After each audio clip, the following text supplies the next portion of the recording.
बेटा 4000 का जूता क्या करेगा, 500 का भी तो साला वही दौड़ता है ना। बेटा बोलता है पापा 5 स्टार में खाना कब खिलाओगे। बाप बोलता है बेटा जिसकी हराम की कमाई होती है ना वो 5 स्टार में खाना खाते हैं। तेरे बाप के पास कोई हराम की कमाई थोड़ी है। क्या ये सच बोल रहा है बाप? अपनी नाकामयाबी छुपाने के लिए ये ड्रामा अपने बच्चों के सामने 90% भारतीय करते हैं। क्या 100% लोग जो 5 स्टार में खाना खाते हैं हराम की कमाई से खाते हैं क्या? नो। अब वो कंफर्टेबल सिचुएशन में जब उसको डाला जा रहा है और उसको बोला अब कूद, अब 6 से 10 नेटवर्क मार्केटिंग कर, अब जाके कुछ प्लान दिखा। लेकिन अपने को क्या लगता है ठीक है ना, एक तरीके को क्रेडिट हो गया, ज्यादा सपने नहीं है बोला हमारे। और कहानी गड़बड़ कब होती है दोस्त? तब जब होता है ये, if you taste success you get trapped in comfort zone. जैसे जैसे सफलता मिलनी शुरू होती है आप ट्रैप में फंस जाते हैं। कैसे?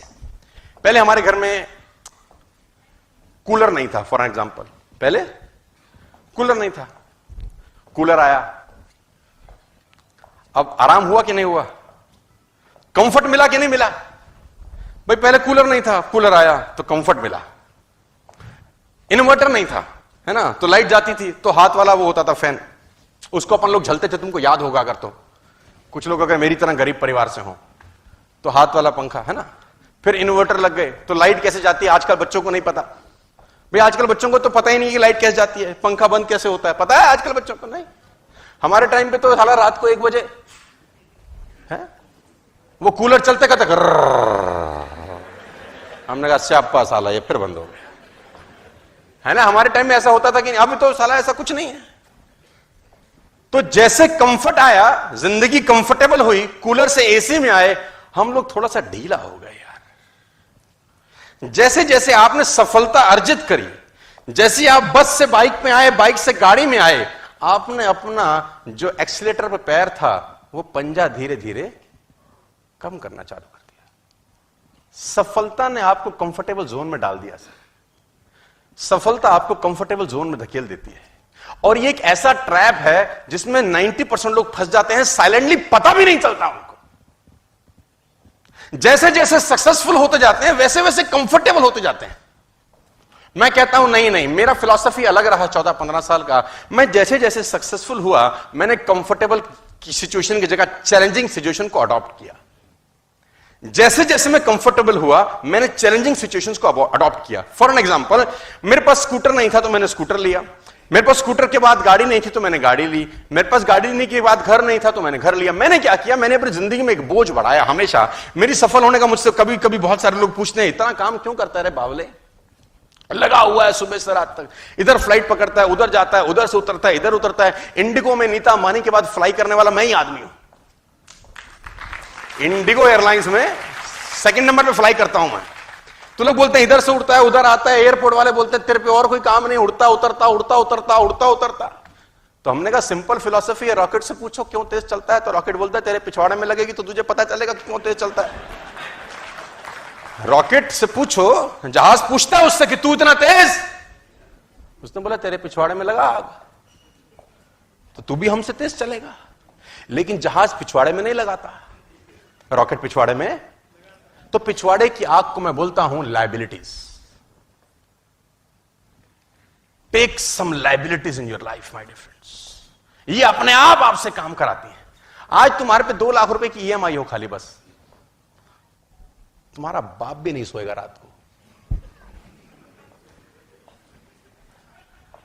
हाँ, रात भर नींद नहीं आएगी, साला पैसा कैसे आएगा, पैसा कैसे आएगा, खोपड़ी चलेगी कि नहीं चलेगी। अब लाइबिलिटी है नहीं, एसी ऑन किया सो गए, 1 तारीख को पैसा आ जाएगा, ऐसी की तैसी में जाए दुनिया, हम सेटिस्फाइड है, we are satisfied, I have no issues. कुछ मत करो, ये चैलेंजिंग सिचुएशन है। देखो ये सिचुएशन में आपको खुद अपने आप को डालना पड़ेगा, नोबडी एल्स विल कम, कोई नहीं आएगा आपको। अब कुछ लोग बोलेंगे ये क्या तरीका है, मैंने बोला यही तरीका है यार। हम लोग डंडे के लोग हैं, जब तक डंडा नहीं पड़ता काम नहीं करते सर। मैं बता रहा हूं सर, जब 15 दिन छुट्टी होती थी ना स्कूल एग्जाम के अंदर, 15 दिन किसी एक पेपर में छुट्टी होती थी, टट्टू नहीं पड़ता कोई। 1 दिन छुट्टी हो साला आग लगा देता है उसी 1 दिन में। 15 दिन में क्या बोलता है, कल कर लूंगा, कल कर लूंगा। मेरा फाइनल ईयर का स्टूडेंट मैं एमबीए मार्केटिंग मैनेजमेंट का मेरा क्लास था जब मैं फाइनल ईयर में था 98 के अंदर, तो उसमें 8-9 छुट्टी थी साला। बच्चे खुश थे। मैंने कहा बर्बाद हो गए हम। तो उसने बोला 9 छुट्टी अच्छे से पढ़ेंगे। मैंने कहा कोई पढ़ाई नहीं होगी, क्योंकि 9 दिन जब मुझसे किसी ने बोला कब, तो हमने बोला अभी तो दिन है, अभी तो दिन है, अभी तो दिन है। मुझे आज भी याद है कि आखिरी दिन में कोई किताब को टच नहीं किया, लास्ट दिन तक तो किताब ही बाय नहीं करी, आखिरी दिन किताब खरीद के लाया मैं। मुझे आज भी याद है मार्केटिंग मैनेजमेंट का मेरा एग्जाम था नेक्स्ट अगले दिन का, और मैं उस दिन किताब लेके आया कि अब तो एक ही दिन रह गया है। हम लोग दोस्त बना के चौकड़ी बना के पढ़ते थे। आप लोगों को याद होगा जब एक घर किसी एक लौंडे के घर रहते थे सब, याद है आपको? टट्टू ना पढ़ते थे वहां पे, पढ़ाई के अलावा सारे काम होते थे वहां पे। डिटेल में समझाने का मत बोलना मेरे को। वो बुक बाय करके आए हम, तो 4 दोस्तों की हमारी चौकड़ी थी। नाम नहीं बताना चाहता, रिकॉर्ड हो रहा है, कल यूट्यूब पे जाएगा तो पीटेंगे मेरे को पकड़ के कि घर की बातें बाहर बताता है। तो मुझे याद है आज भी, वो सब बैठे पढ़ने को, और मैंने किताब उठाई तो मेरे को तो उबासी आ गई। तो मैंने बोला भैया मैं तो सो रहा हूं। उसने बोला नालायक कल तो एग्जाम है। तो मैंने बोला तुम कब तक पढ़ोगे? तो हमने बोला, उसने बोला हम 12 बजे तक पढ़ेंगे, फिर हम सोएंगे, फिर 5 बजे उठेंगे। तो मैंने कहा जब तुम सोने लगा तब जगा देना मुझको। तुम 12 बजे जब सोने लगो तो अपन को जगा देना, जब तुम सोओगे फिर हम रात भर में कर देंगे कांड। तो उसने बोला ठीक है। अपन सो गए चद्दर वद्दर लेके। अब वो 12 मुझे हाथ लगाए, सोनू उठ। मैं भी उठा। मैंने कहा हाँ उठ पढ़, कल तेरा एग्जाम है। मैंने कहा तुम सोने लगे हो? कह रहा हाँ। मैंने कहा उठोगे कब? बोला 5 बजे। तो मैंने कहा हम भी साथ उठेंगे, 5 बजे उठेंगे और पढ़ेंगे फिर। तो बोले हरामखोर मरेगा। तो हमने कहा अब सोने दे, अब टेंशन मत दे। सो गए। 5 बजे का अलार्म लगता था, टू टू टू टू टू टू टू टू आवाज आती थी। इतनी गंदी आवाज थी, आपको याद है? साला दिल करता था बम लगा दूं उसके अंदर में। उस आवाज ने दिलो दिमाग पे ऐसा आतंक मचा रखा था। अब 5 बजे वो अलार्म बजे, अब ये सब उठे। मेरे को उठाया, सोनू उठ, तू उठ। मैं भी उठा। मैंने कहा हाँ। कह रहा पढ़ ले, हम रिवीजन कर रहे हैं। मैंने किताब उठाई 5 बजे। मैंने कहा जब पूरे साल कुछ नहीं हुआ, अगले 2 घंटे में क्या उखाड़ लेंगे हम। सो जा। अपन फिर सो गए। तो जब वो दिन ज्यादा होते हैं तो आदमी क्या हो जाता है? कंफर्टेबल हो जाता है, और उस कंफर्टेबल सिचुएशन में उसकी ऐसी की तैसी हो जाती है। My dear friends, a ship is always safe in the harbour. पानी का जहाज हमेशा सुरक्षित बंदरगाह पे होता है, लेकिन वहां रहने के लिए बना नहीं है यार। पानी का जहाज बंदरगाह पे ही सुरक्षित होता है, दुनिया कहती है, लेकिन वहां रहने के लिए बना नहीं है। रहने के लिए कहां बना है? समुद्र के अंदर जाए, तूफानों से लड़े, लहरों से लड़े, अटखेलियां खेले, जहां जाना है जाए, लौटे लौटे ना लौटे ना लौटे, लेकिन एटलीस्ट जिसके लिए बना है उसके लिए तो जाए। कंफर्टेबल लेकिन कहां है? बंदरगाह पे। उड़ने वाला जहाज कहां ज्यादा सुरक्षित है? एयरपोर्ट पे। कोई तकलीफ नहीं है। जेट एयरवेज के खड़े हैं, मैं देखता हूं, कोई तकलीफ नहीं है साला। लेकिन क्या वहां रहने के लिए बने थे क्या यार? हां जी। वो आसपास की एयरलाइन जाती होंगी तो मुंह चढ़ाते होंगे उसको साले को, हम फिर गए, तू साले यहीं रहे। तो बहुत सारे लोग ऐसे हैं जो आपकी सामने से टेक ऑफ कर जाएंगे, आप अगर एयरपोर्ट से उड़े नहीं तो यार। तो टाइम है आपका कंफर्टेबल सिचुएशंस को छोड़ देने का और आगे बढ़ जाने का। मेरी आपसे बड़ी सिंपल सी गुजारिश है, जो मैं आपको 11 कमांडमेंट्स बताना चाहता हूं। उसमें पहला कमांडमेंट यह है कि कोई आदमी आपकी जिंदगी नहीं बदलेगा आपके अलावा। आपके पैर का कांटा आपको ही निकालना पड़ेगा।